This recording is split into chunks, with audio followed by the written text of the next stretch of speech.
আলাইকুম। আসসালামু আলাইকুম বন্ধুরা, কেমন আছেন? আশা করি ভালো আছেন। আজকে একটি সুন্দর জায়গায় আমরা চলে এসেছি। জায়গাটি হলো রাজেন্দ্রপুরের একটু আগে ভিতর সাইডের অংশ, একটা মাজার। এই গজারি বন, খুবই অমায়িক গজারি বনের বাগান, যা সরাসরি না দেখলে আপনারা ফিল করতে পারবেন না জায়গাটা কত সুন্দর। সিম্পলি গর্জিয়াস বলা যায়, খুবই অমায়িক। প্রথম দেখায় যে কেউ দেখলে ভাববেন হয়তো এটা বাওয়াল ন্যাশনাল পার্কের ভিতরে চলে এসেছি, আসলে কিন্তু তা না। এটা একটা গাজীপুরের বলতে পারেন আপনি গ্রাম, গ্রামের মধ্যেই বনের কিছু অংশ পড়েছে। খুবই অমায়িক একটা জায়গা, প্রচুর পরিমাণে শাল বন, শাল গাছ, অনেকে আবার এটাকে গজারি বনও বলে।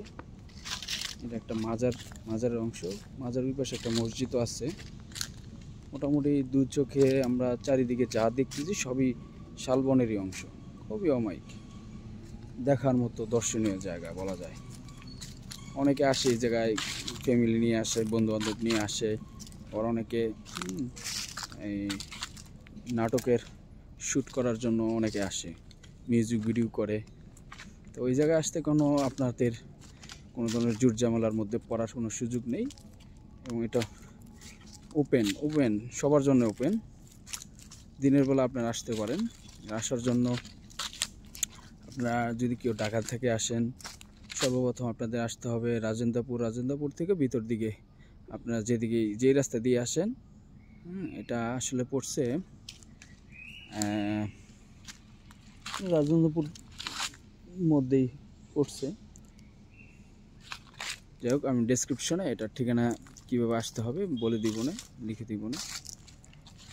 অমায়িক, যত দূর আপনি ভিতরে যাবেন এটার আসলে সৌন্দর্য বলে বোঝানো যাবে না, না আসলে ফিল করা যাবে না। অনেক সময় এই বনে বানরও থাকে, বানরও দেখা যায়। তো যাই হোক, এখন তো আসলে বর্ষাকালের একটু আগ মুহূর্ত, যার কারণে পুরাতন পাতা পড়ে নতুন পাতা গজিয়েছে, চারিদিকে সবুজ আর সবুজ। যাই হোক, অমায়িক একটা জায়গা, দেখার মতো বলা যায়।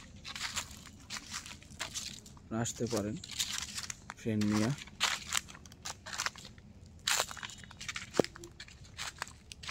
ভালো একটা জায়গা, অমায়িক জায়গা, সেই জায়গা, সেই গুড।